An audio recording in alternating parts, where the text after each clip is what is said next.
అలసట వచ్చేసిందండి. మా ఆల్మోస్ట్ మూడో వారం అంటే చేయాల్సిన అల్లరి సినిమా ప్రమోషన్స్ నుంచి మొదలెడితే సో మొన్న సక్సెస్ ఈవెంట్ వరకు చేస్తూనే ఉన్నాం. అలసిపోయాం. అయినా కూడా ఆడియన్స్ మేము అలసిపోలేదు. మీ సినిమా ఈ వారం కూడా చూస్తాం అంటున్నారు. So thank you first of all. Credit goes to audience. So మీరు లేకపోతే అసలు ఈ విజయం అనేది మేము ఊహించలేం. ఈ సినిమాని ఇంత గొప్పగా ఆదరించి ఇందాక ఎవరో డిస్ట్రిబ్యూటర్స్తో మన వాళ్ళతో మాట్లాడుతుంటే చెప్తున్నారు అసలు బెనిఫిట్ షోస్కి, ఎర్లీ మార్నింగ్ షోస్కి, 4:00 షోస్కి, 7:00 షోస్కి ఫ్యామిలీస్ అందరు కదిలి వచ్చి సినిమా చూసారంటే it's like a rare record. And కొన్ని మిరకిల్స్ అద్భుతాలు అంటాం కదా, అది జరిగినప్పుడు మనం చూస్తూ వాటిని ఎంజాయ్ చేయటమే. సో నా కెరియర్లో నాకు ఇది ఒక పీక్. సో వచ్చింది, తీసుకుంటున్నాను, ఎంజాయ్ చేస్తున్నాను. I'm very happy. అండ్ అలాగే ఈ సినిమా సక్సెస్కి మేజర్ క్రెడిట్ ఇవ్వాల్సి వస్తే ఫస్ట్ నేను వెంకటేష్ గారికి ఇవ్వాలి. సో ఎందుకంటే ఈ సినిమా మేము గోదావరి గొట్టు సాంగ్ రిలీజ్ చేసిన దగ్గర నుంచి మాతో పాటు ఒక అసలు ప్రమోషన్స్లో అయితేనేమి, ఎక్కడ కావాలంటే అక్కడ టీవీ షోస్లో అయితేనేమి అసలు ఒక ఎంత అల్లరి చేశారు ఆయన, అంత అల్లరి చేశారు. సో జనరల్గా నేను వెళ్తూ ఉంటాను ఏదైనా అంటే ఫస్ట్ డ్యాన్స్ చేయడానికి నేను ముందుకు వెళ్తాను. ఈసారి నాకు అసలు అవకాశం లేదు వెంకటేష్ గారు. సో ఏ షోకి వెళ్ళినా, ఏ ఈవెంట్కి వెళ్ళినా ఆ పాట వేస్తారు. బ్లాక్ బస్టర్ పొంగలే అంటే ఆయన తెలియట్లేదమ్మా నేను వెళ్ళిపోతున్నాను అంటున్నాను. ఆ పాట వేయొద్దని చెప్పు, ఆ పాట వేస్తే నేను ఆగలేకపోతున్నాను అని చెప్పి ఆ చిన్న స్వింగ్ చేసుకుంటూ వెళ్ళిపోయి పాట పాడేసి ఆయన ఎంజాయ్ చేశారు. అలాగే ఈ సినిమా రిలీజ్ అయిన దగ్గర నుంచి కూడా ఎవ్రీడే ఆయన ఈ సక్సెస్ని ఇద్దరం షేర్ చేసుకుంటూ బాగా ఆయన నాతో అంటే ఎలా ఉండాలి సక్సెస్ వచ్చాక కూడా, ఎలా దాన్ని కంటిన్యూ చేయాలి నెక్స్ట్ అనేది కూడా ఆయన నాతో ఫోన్లో మాట్లాడుతూ నన్ను గైడ్ చేస్తున్నారు. So thank you sir, your always there for me and my అలాగే మన ప్రొడక్షన్కి కూడా మీరు చాలా సపోర్ట్ చేశారు. అది రాజు గారు ఇందాక చెప్పారు. సో థ్యాంక్ యూ వెంకటేష్ గారు. అలాగే క్యాస్ట్ అండ్ క్రూ అందరికీ, ముఖ్యంగా అమ్మాయిల గురించి చెప్పాలి. మీనాక్షి చౌదరి, ఐశ్వర్య రాజేష్. అంటే ప్రమోషన్స్ అంటే ఏదో ఒక సాకు చెప్పి ఎటో ఒకటి తప్పించుకొని పోయి అసలు వస్తున్నారా లేదా అనే కన్ఫ్యూజన్లో ఉంటాం ఒక్కొక్కసారి ఆర్టిస్టులు అన్నప్పుడు. సో ముఖ్యంగా ఇద్దరు ఆడపిల్లలు మీనాక్షి చౌదరి కానీ, ఐశ్వర్య రాజేష్ కానీ, ఏది పడితే అది మేము ప్రమోషన్లో స్కిట్స్ చేయమన్నా, రీల్స్ చేయమన్నా, చివరికి గెటప్లు వేసుకోమన్నా చంటి గెటప్ వేసేసుకొని, బొబ్బిల్ రాజా గెటప్ వేసుకొని ఎందుకు ఏంటి అని అడగకుండా పాపం చాలా చక్కగా సినిమాని ప్రమోట్ చేయడానికి హెల్ప్ చేశారు. అంతే గొప్పగా సినిమాలో యాక్ట్ చేశారు. సో ఇలాంటి యాక్ట్రెసెస్ మా సినిమాకు దొరకడం నిజంగా సో చాలా హ్యాపీ. అండ్ వాళ్ళకు కూడా నేను థ్యాంక్స్ చెప్పుకున్నాను. అలాగే మిగతా technical team, writing team, caste and crew అందరి గురించి ముందు చెప్పున్నాం. సో ఈరోజు పర్టికులర్గా ఈ ఈవెంట్కి వస్తే మొన్న సక్సెస్ ఈవెంట్లో నెల్లూరు హరి వీళ్ళందరూ మా డిస్ట్రిబ్యూటర్స్ అందరూ వస్తే మాట్లాడండి అన్నాడు. అంటే మీరు పెట్టిన ఫంక్షన్లో మేము ఎందుకు మాట్లాడుతాం అన్నారు. అంత ఈగో ఏంటి అన్నాడు. మేము పెట్టుకుంటాం ఫంక్షన్, మేమే మాట్లాడతాం. ఓకే అంటే అప్పుడు చెప్పారు, లేదన్నయ్య మేము ఈ సినిమాతో చాలా బాగా హ్యాపీగా ఉన్నాం. సో ఈ సినిమా తాలూకు మా ఫీలింగ్స్ కానీ ఏదైనా మేము హ్యాపీగా హైదరాబాద్ వచ్చి ప్రస్తుతం మేము షేర్ చేసుకుంటా ఉన్నారు. ఓకే అని చెప్పడం జరిగింది. వచ్చారు అందరూ చాలా హ్యాపీగా.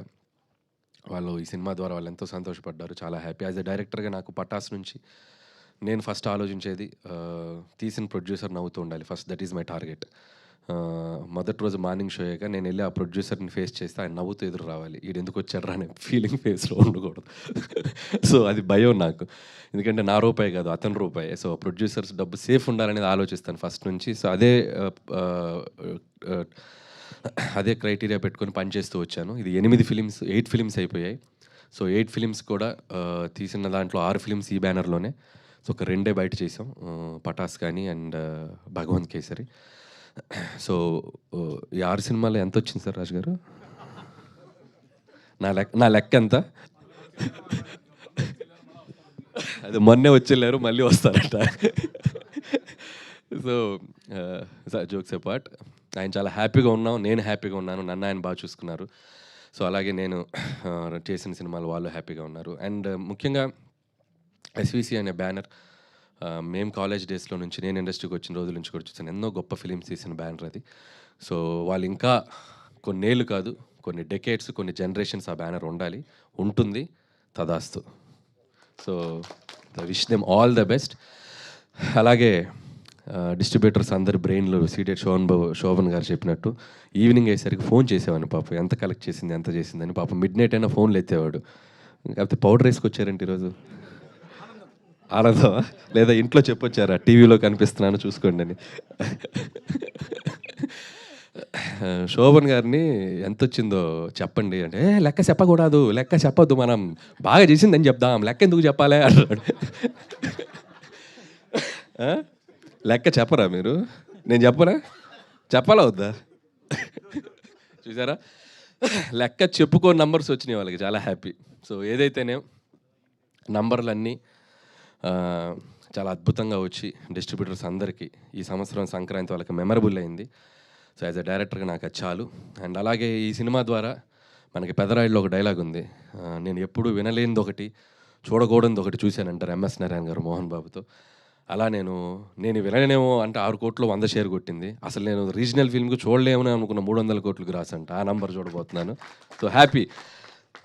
చాలా హ్యాపీ. అండ్ సో ఇక నెక్స్ట్ చేయాల్సిన సినిమాలకు కూడా ఇప్పుడు ఓ చిన్న మోర్ రెస్పాన్సిబిలిటీ పెరిగిందనుకుంటున్నాను. ఇంకా జాగ్రత్తగా మిమ్మల్ని ఎంటర్‌టైన్ చేయడానికి ఎప్పుడు ఉంటాను. అలాగే మా ఫ్రెండ్ సాయి కూడా కొద్దిగా ఏదో ఎమోషనల్‌గా ఇదయ్యాడు. సో నేను అవేవి పట్టించుకోను. సాయి థ్యాంక్స్ ఫర్ ఆగాగు. అది పట్టించుకోననే అదే చెప్పింది. అదే. థ్యాంక్స్ ఫర్ నా తరపున నువ్వు మాట్లాడినందుకు చాలా హ్యాపీ సాయి. అండ్ అలాగే ఇక్కడ స్టేజ్ మీద ఉన్న వాళ్ళు ఎవరి మనోభావాలనేది దెబ్బతీసుంటే బై మిస్టేక్ మీరేం ఫీల్ అవ్వకండి. చాలా హ్యాపీగా ఉన్నారు అందరూ. సో అందరి తరపున నేను అడుగుతున్నాను. So be happy and stay positive and ఫిర్ మిలేంగే. మళ్ళీ ఇంతటితో అయిపోలేదు, అయిపోయింది అనుకుంటున్నారేమో. మళ్ళీ ఏదో ఇంకొక ఈవెంట్ ఫినిషింగ్ టచ్ ఇస్తాం. సో అందరికీ ఎగ్జిబిటర్స్ని కూడా ఈసారి డిస్ట్రిబ్యూటర్స్ వచ్చారు, ఎగ్జిబిటర్స్ని కూడా పిలిచి సో చాలా గ్రాండ్గా అందరికీ సంక్రాంతికి వస్తున్నాం సక్సెస్ షీల్డ్స్ అన్నీ ఇచ్చి అందరూ వెంకటేష్ గారు అండ్ మన యాక్టర్స్ అందరూ సినిమాలో పనిచేసిన టీం. సో నెక్స్ట్ వీక్ ఎప్పుడో చూసి ఒకరోజు చెప్పి దాంతో సంక్రాంతికి వస్తున్నాం, ఈ సంక్రాంతి జర్నీని సక్సెస్ఫుల్గా ఫినిష్ చేసి మళ్ళీ మీ ముందుకు వస్తాం. So once again thank you. అలాగే మీడియా మిత్రులందరికీ మమ్మల్ని భరించారు ఈ 1 మంత్. ఏ రోజు చూసినా యూట్యూబ్లో సోషల్ నెట్వర్క్లో మేము ఏదో కంటెంట్ వదులుతూనే ఉన్నాం. వాటన్ని చాలా జాగ్రత్తగా వాటిని మమ్మల్ని మీడియా దగ్గర అందరూ పేరు పేరున అందరికీ మూర్తి గారు మీరు చాలా ట్వీట్లు కూడా చాలా మీ స్టైల్లో క్రియేటివ్గా వేసి మా సినిమాని జనాల దగ్గర తీసుకెళ్లారు. Thank you. అలాగే జీవి గారు thank you so much. As you predicted మీరు చెప్పిన నంబరు ఇంకా దాటి ముందుకు కూడా వెళ్ళింది. And I know you are there for us. చాలా సపోర్ట్ చేశారు జీవి గారు అండ్ ఎవ్రీబడి. సో ఇక్కడ ఉన్న అందరూ మన నిశాంత్ గారు అందరూ పేరు పేరున అందరికీ మీడియా మిత్రులందరికీ, వేణు గారు మీడియా మిత్రులందరికీ థ్యాంక్స్. ఇంకెవరి పేర్లు మర్చిపోయి ఉంటే క్షమించండి. And thank you. చాలా చాలా సంతోషంగా ఉంది. Thank you.